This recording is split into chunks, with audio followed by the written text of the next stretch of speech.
శ్రీ సచ్చిదానంద సద్గురు నాంపల్లి బాబా Maharaj key జై. Head master అయిన రామకృష్ణమూర్తి గారి బావమరిది కుమారుడు అంగవైకల్యం కలవారు. ఆల్ ఇండియా రేడియోలో పనిచేస్తుండగా ఐఓసీలో సెలక్షన్ వచ్చి చండీగఢ్లో ఉద్యోగం వచ్చి వెళ్ళారు.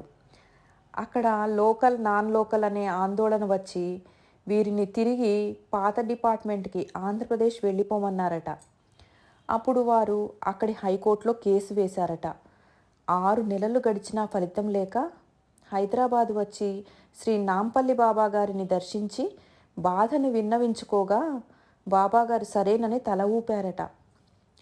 చకచకా చండీగఢ్ హైకోర్టులో ఫైలు కదిలి 2 నెలల్లో అనుకూలమైన తీర్పు వచ్చి తిరిగి డ్యూటీలో జాయిన్ అయ్యారు.